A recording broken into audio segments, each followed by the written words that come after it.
Hey everybody, here's the update on the Jag. I've got the new vehicle control module. Here's the old one. This one has more functionality. These are both vehicle control units, just one is more sophisticated than the other.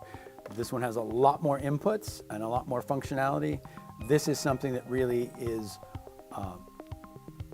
it's sold as an educational unit. You basically have to go in and program every feature. One of the things that I wanted to do was to have this shifter have like a second and a first as low regen, and I also wanted to integrate the parking brake into it and have it be dependable. The problem with this unit here is that there's not enough inputs for everything that's going on in this car. This one has more than enough. So once this is done, a lot of this wiring mess is going to disappear. The level of safety and redundancy is going to go up, and also that means that when you shift this, it's going to work every time. That was one of the issues with the car. Is this other unit is when the car is cold, it won't go into drive. What it's trying to read doesn't look right.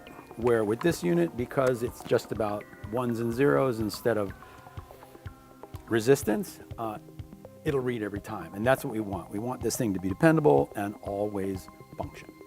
This shifter here, we're going to take this to the next level. I'm going to make up a whole set of switches, so for every one of these positions we'll have some input, and I mean everything, including 2 and 1. Those are going to give us level of regen, so if he's driving, he wants to be sporty, he doesn't have to go into the computer and do any programming. He can just put it in the gear that he wants, and it'll have a little better regen or a lot of regen. Makes it nice and easy. So what I'll be doing is designing a piece on the 3D printer that bolts onto this guy.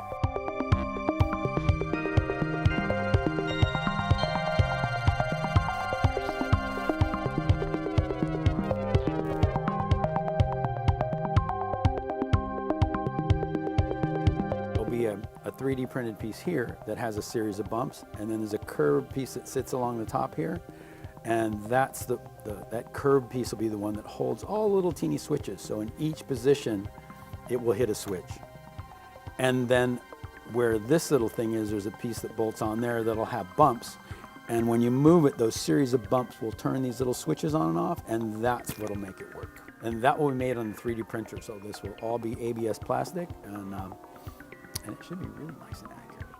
And then when we come back, this is going to be nice and neat. Thanks for watching. Give us a thumbs up if you find this useful. Like and subscribe. Write to me. Let me know your thoughts. If you have any questions, put them in the comments.